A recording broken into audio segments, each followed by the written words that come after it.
নারীদের অধিকার কেড়েছে এই মমতা।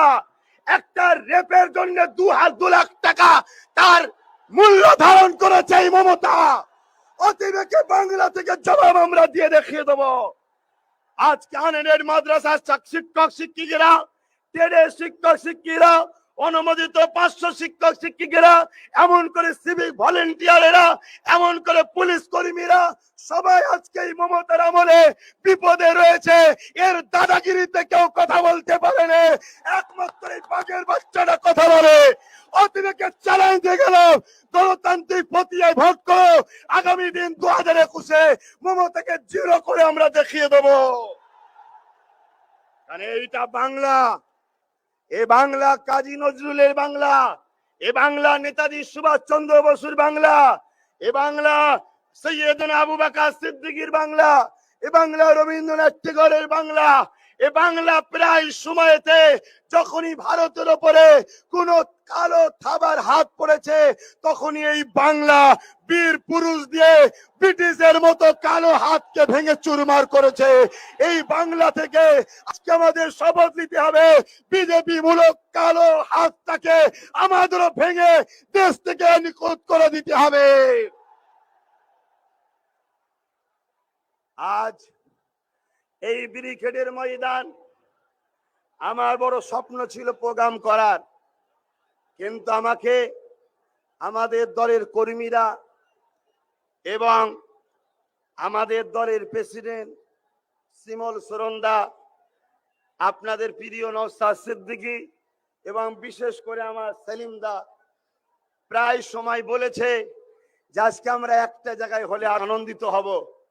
তাই আমি সমস্ত কাগজপত্র জমা দিবার পরও আজকে এই মঞ্চে গত শুক্রবার আপনাদেরকে আসার জন্য আমি আহ্বান করেছিলাম।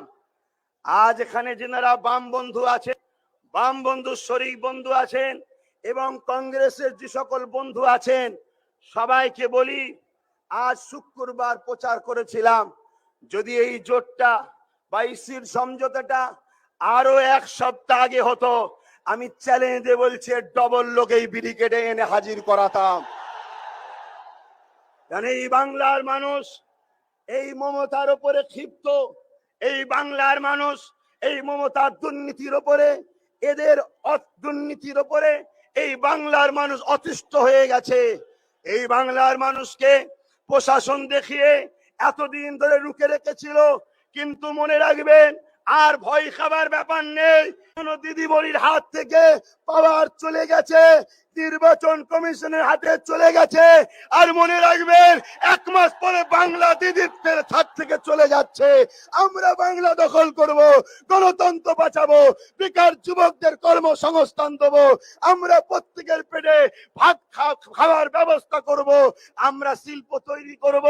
আমরা চাই ভারতবর্ষের সংবিধান আমাদেরকে যে অধিকার দিয়েছে, শিক্ষা, স্বাস্থ্য, উন্নয়ন করে বেকার যুবকদের জন্য থাকার ব্যবস্থা, শিক্ষা, স্বাস্থ্য, অন্ন, এই ব্যবস্থা আমরা তৈরি করব।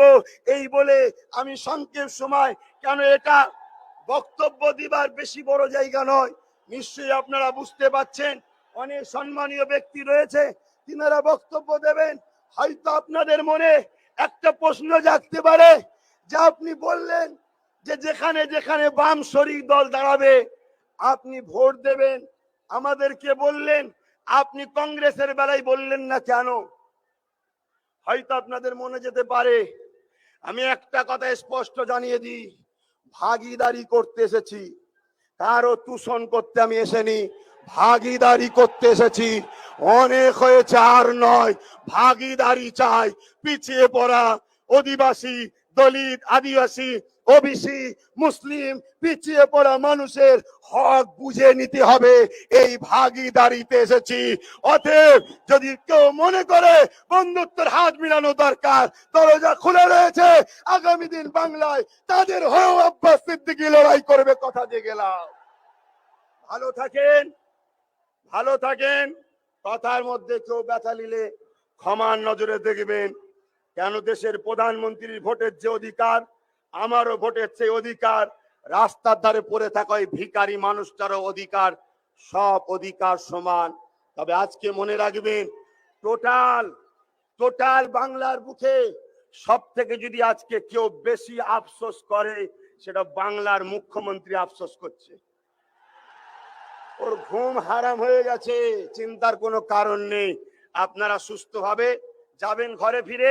আর একটা কথা, আপনারা আপনারা এই গরম গায়ে কেউ পানি খাবেন না, এটা আমি ব্যক্তিগত অনুরোধ করছি। এই ঘাম গায়ে গরম গায়ে কেউ পানি খাবেন না। আর আরো একবার বলছি, অত্যন্ত আন্তরিক শুভেচ্ছা জানাই বামফ্রন্ট কর্মীদের, বামফ্রন্টের যারা শরিক দল এবং বামফ্রন্টের চেয়ারম্যান আমার বিমানদাকে, যা তিনি সৎ ইচ্ছা মানুষের জন্য তেনার করার চিন্তা ভাবনা, তাই তিনি এতটা ত্যাগ স্বীকার করে দলকে বুঝিয়ে আমাদের ঘরে 30টা জায়গা ছেড়েছে। অত্যন্ত ভালো। এইভাবে আমরা এক মুঠো হয়ে আগামী দিন নিজেদের অধিকার নিজেরা কেড়ে নেব। বাবা সাহেব বলেছেন ভিক্ষা চেয়ে পাওয়া যায় না, ভিক্ষা কেড়ে নিতে হয়। তা আমাদের সবাই একবার হাতটা তুলুন, সবাই হাত তুলুন, হাতটা মুঠো করুন, হাতটা মুঠো করে আমার সাথে বলুন, আমরা ভারতীয়, আমরা গর্বিত, ভিক্ষা নয়, অধিকার চাই।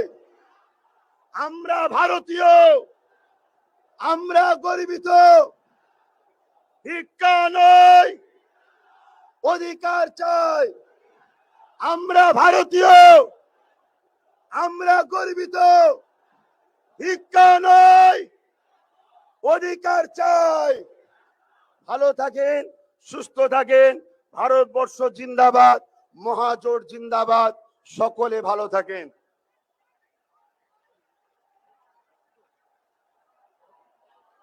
আরো অনেকে বক্তব্য রাখবেন। কমরেড সীতারাম ইয়েচুরি, কমরেড রাজা, কমরেড মোহাম্মদ সেলিম, ছত্তিশগড় মুখ্যমন্ত্রী ভূপেশ বাঘেল। তার আগে আমরা ছোট্ট অনুষ্ঠান করছি, সে অনুষ্ঠানের পর একে একে আমরা প্রত্যেকের বক্তব্য শুনবো। আপনারা একটু ধৈর্য ধরে বসুন।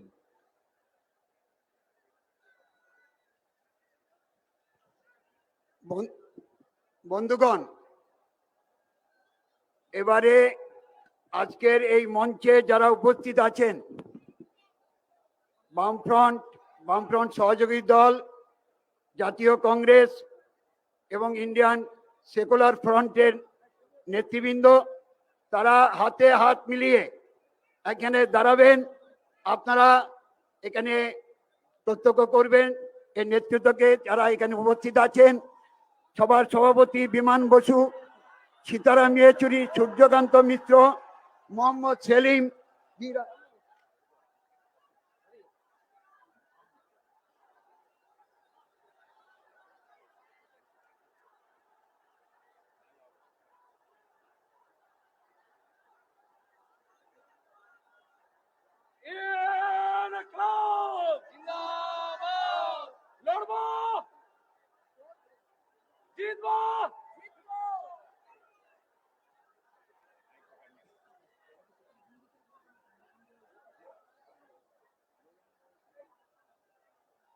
लड़ेंगे, जीतेंगे,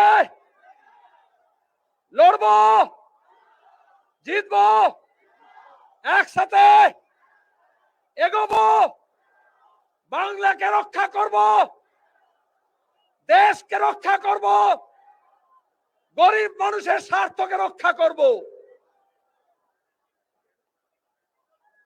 আমরা এই সময় প্রচুর নির্বাচনী মিটিং দেখছি, শুনছি। এই মঞ্চে, নির্বাচনী মঞ্চে কি ভাষা, কি শব্দ ব্যবহার হয় আমরা জানি, সেটা সমাজ বিরোধীদের ভাষা। আর এই মঞ্চে দেখুন কি ভাষায় কথা বলা হচ্ছে, কি সংস্কৃতির কথা বলা হচ্ছে। তাই বাংলায় পরিবর্তন চাই, এই মানুষগুলোকে বাংলার দায়িত্ব নিতেই হবে। এবার মঞ্চে বক্তব্য রাখছেন আমাদের সবার প্রিয় সিপিআইএম পার্টির সর্বভারতীয় সম্পাদক কমরেড সীতারাম ইয়েচুরি।